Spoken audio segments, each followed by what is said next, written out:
This is chapter 11.1, an introduction to sequences, and also we will be discussing series in this lesson. All you need to know about a sequence is that it's just a list of numbers that generally has a pattern.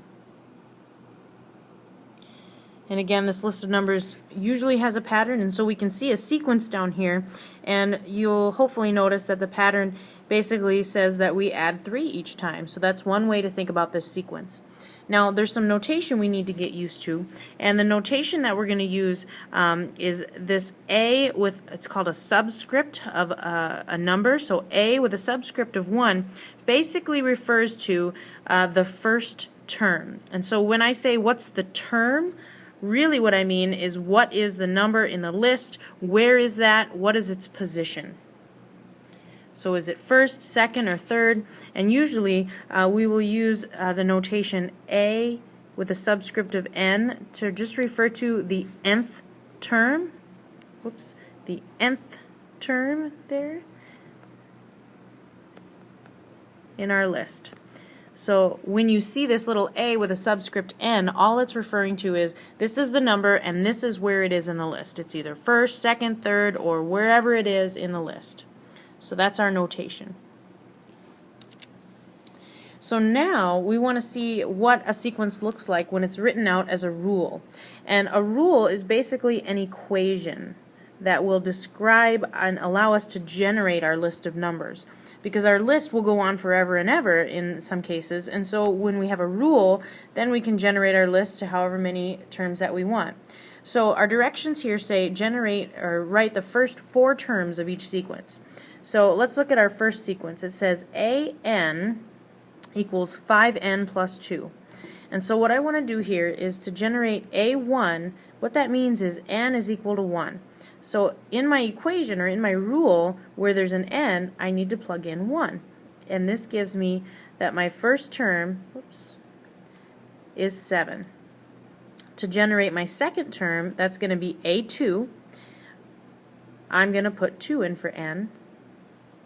And my next term is 12. My third term, or a sub 3, will be 5 times 3 plus 2. That gives me 17, and I can see that a pattern is emerging. I'm adding 5 each time. Once I notice a pattern, I can always continue it. But for now, I can get my first 4 terms to be 7, 12, 17, and 22. Those are the first 4 terms of my sequence. So when I look at my second sequence here, it says an equals 2 to the nth power plus 1. So I will generate them the same way. My first term, or a1, will be 2 to the first power plus 1. I'm just going to plug in the number for n. So this gives me 3. My second term, a2, will be 2 squared plus 1. That gives me 5. My third term is 2 cubed plus 1. That gives me 9. And my fourth term is 2 to the 4th power plus 1. That's 17. So my first 4 terms here are 3, 5, 9, and 17. Just a couple of other examples when I'm generating the terms of a sequence. Here's one that has a negative number, and so when I go to generate the first 4 terms and I plug in 1 for n, that's going to give me a first term of negative 1. My second term will be negative 1 squared, and we hopefully know when we square a negative we get positive 1. a3 would be this negative 1 cubed, which is negative 1, and a4 is negative 1 to the 4th power, positive 1, and so we can see that it rotates negative, positive, negative, positive.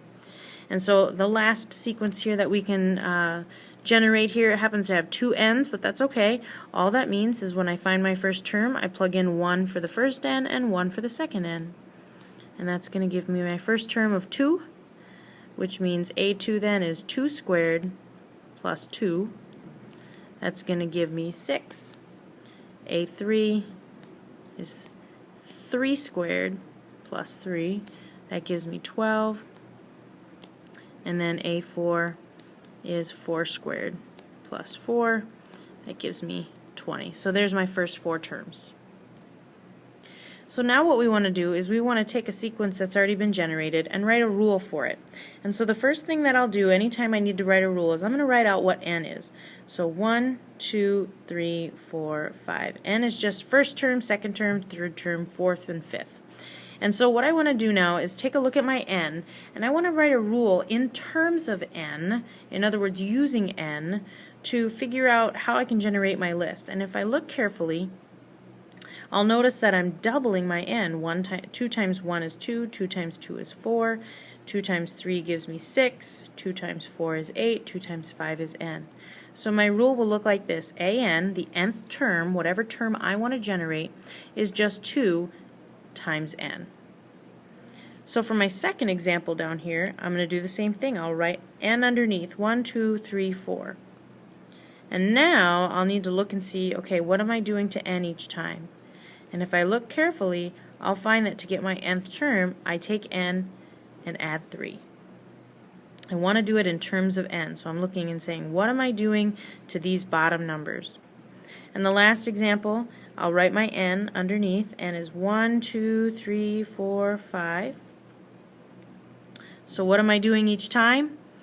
Well, this one's kind of tough, but if I notice, I'll find that this is 2 to the 1 power, 2 squared, 2 cubed. So I'm taking 2 and raising it to the nth power. And these are the rules that go with each of these sequences. So now we're going to change gears, and now we're going to talk not about sequences, but about a series.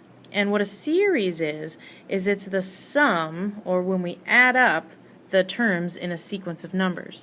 So for example, if I want to find the sum of the first 10 terms of this series, and I know it's a series because I have addition between each of the terms, what I need to do first is just continue out the terms. So I'm going to continue out these terms. And so here are my first 10 terms. I noticed that the pattern was adding 3 each time, so I did that.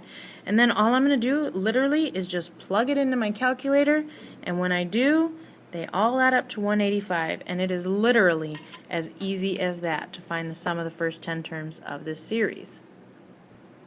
So let's try it for a couple of these problems. So here's my first series. I want to find the sum of the first 8 terms.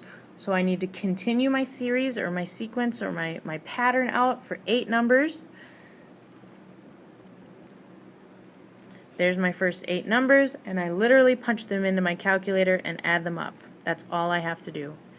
So then my last example down here, same thing. Here are my first 4 terms. I need to find the pattern, and this one is a little tougher, but it looks like I'm multiplying by 3 each time.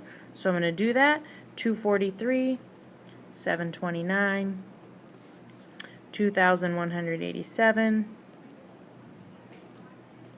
and literally I add them up in my calculator and I get 12,513. That's really, quite literally, all there is to it.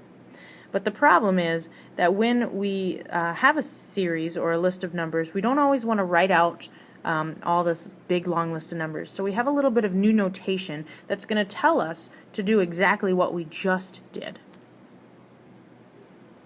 But before we get to that notation, let's take a look at what it would be when I do have a rule that'll generate my series. So it says find the sum of the first 5 terms of the series. Well, first I actually need to generate the first 5 terms. So I'm going to say A1 is equal to 2 times 1 plus 3. That's going to give me my first term of 5. I'm going to find A2, A3, A4, and A5.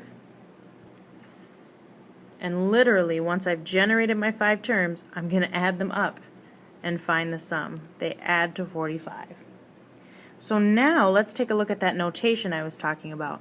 The notation that we now call summation notation, and there's a little typo there, summation notation is what this is called. And what summation notation does is it takes the rule. You'll notice here this is a rule. We can write it as an equals 2n plus 1. That's how we're used to seeing it with n's, but in summation notation oftentimes we use a different letter like I or K. And so this is the rule, this is the sequence rule, And all this sigma here means, this is a sigma, this E here, all this summation notation means is that we're going to find the sum of this sequence here, an equals 2n plus 1, and we're going to do it from starting with term number 1, so this is my starting term, all the way to term number 5. That's all this says. We can read this as saying, find the sum of the first 5 terms of the series, given by this equation right here. That's all summation notation tells us to do. So let's see what it looks like in an actual example. When I see summation notation, the first thing I'm going to do is write out the terms from term 1 to whatever this top number is. It happens to be term 4. So I'm going to write down A1, and instead of n's, there's i's, but that's okay. All I'm going to do is plug in 1 for I, so I get 2. A2 is going to be 2 squared. A3 is 2 cubed. And A4 is 2 to the 4th. I'm going to write out 1 through 4, and then quite literally I'm just going to add them in my calculator. So I've already done this. I know how to do it. It's just a matter of understanding the new notation. So the last example I have here for this video is this one, and I'm finding all the values from 1 to 5. So the first 5 terms, and instead of I use K, but it's okay. It means the same thing. So I'm going to find term 1. It's 1 squared plus 1, which gives me 2. Term 2 is 2 squared plus 1. That gives me 5. Term 3, and I'll find term 4 and 5. And so here are my first 5 terms, and then seriously, plug them in, add them up, I get 60. So all I'm doing is finding the sum of this sequence given by this equation from terms 1 to 5. That is summation notation. Made with Doodlecast Pro.